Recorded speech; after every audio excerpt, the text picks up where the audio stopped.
Hey everyone, I am going to walk you through how to set up a Zoom, how you can schedule it, and run a meeting yourself if you wanted to do this with people on your team or if you wanted to do it with students.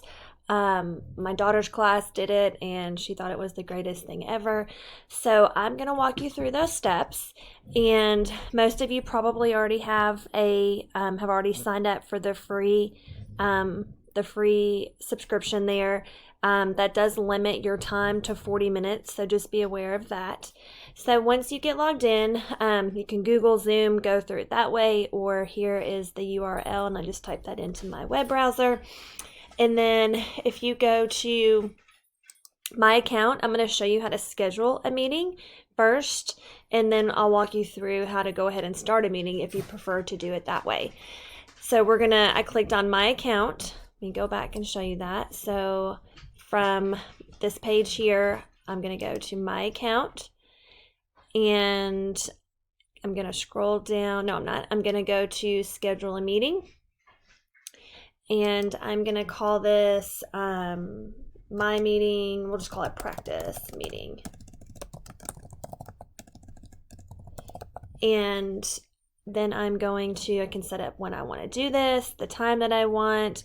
Like it tells us here, it is basic plan is only 40 minutes. You can upgrade it to make it longer, but you do have to pay for that. If you want to make it a recurring meeting, I do the generate automatically the meeting ID. I would also do the password. I believe that that will help with security from people getting into your Zoom and hijacking it, like Miss Simpson was talking about in our Zoom. I also heard that on Good Morning America as well.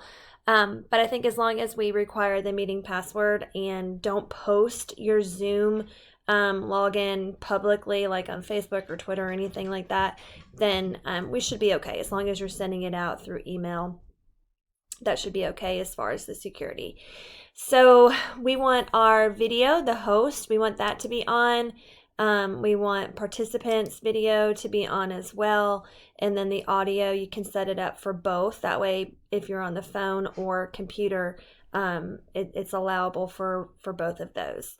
When you get down to your meeting options here, you can do the enable join before the host. So if you're setting this up, you are the host. If you want people to join beforehand, then you can click that. You can mute the participants upon entry. That just it helps with some of the noise that happens when everybody comes in at the same time. Enable the waiting room. I believe that by clicking on this, I've never tried this, but I think moving forward I will, just because by not doing that, if you sign in early as the host like I did, the time of the meeting started right then. So our meeting was supposed to start at 1 o'clock, and because I got on around 12:45, I believe it was, it took that time and used it towards the 40 minutes. So when we finished, our time was up like at 1:25, and I think it's because we started the meeting early. So and not everybody was in there. So I'm gonna, moving forward, probably use the enable waiting room. That way it does not take that time away from you if you need that full 40 minutes. You can also record the meeting. That way if somebody isn't able to come, you can send the meeting out to them. It'll record it. Say you're doing it with a class and there are 2 or 3 people that aren't in there. By recording it, it'll save it, and then you can email it so that they are not left out from that. So I'm going to do enable waiting room, and then I am going to save this. And then from there, there are a couple different ways that you can get this information out to your participants. So we can go ahead and start this meeting. If you set it up right then and there on the spot, you can go ahead and start the meeting. I'm going to show you how to send it out through email. So this Outlook calendar, if you click on that and open it up, it will, in just a second, it should highlight my Outlook. And that is what I use to send it out to the faculty. It has the link and password and everything already generated there. You can do it that way, or you can go to copy the invitation and you can highlight, copy, and paste it into an email, or you can hit copy meeting invitation and it's now copied to your clipboard.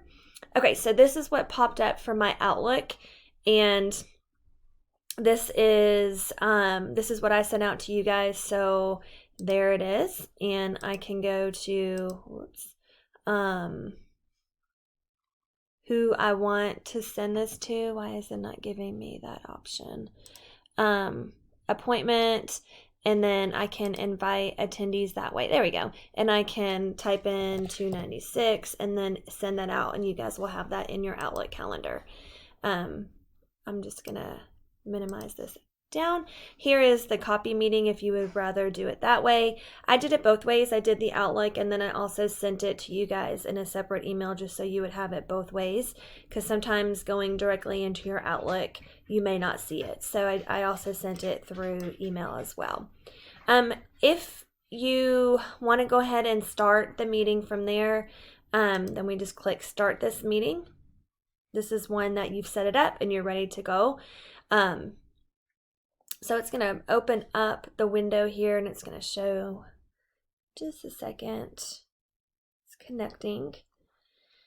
So you want to join with computer audio, and then I'm going to go ahead and make this full screen. So there I am.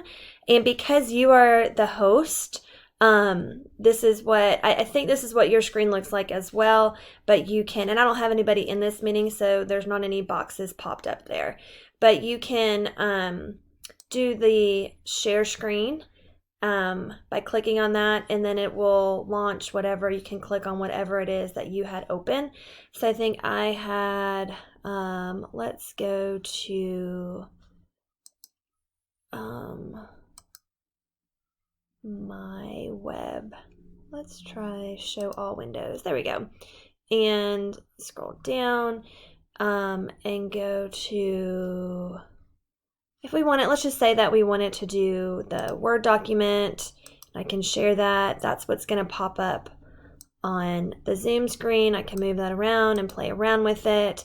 I can hit stop the share screen, and then it goes back to that. Let's say that I want to go into the web browser here and pull up the Schoology page like I did. I'm going to go back to my Zoom meeting, and I'm going to do share screen, and now it gives me that option to go ahead and share that screen with you. So here we are in the Schoology page, and I can then go through and navigate for you. And if I want to go back to my home page with all of the faces, then I just hit stop, and there we are. I'm going to exit out of this Zoom here just by ending the meeting. Yes, end meeting for everybody. And hopefully that gives you a rundown of how to use Zoom. If you have any questions or need help with it, please feel free to reach out to me and I can help you in any way possible. Thanks, guys.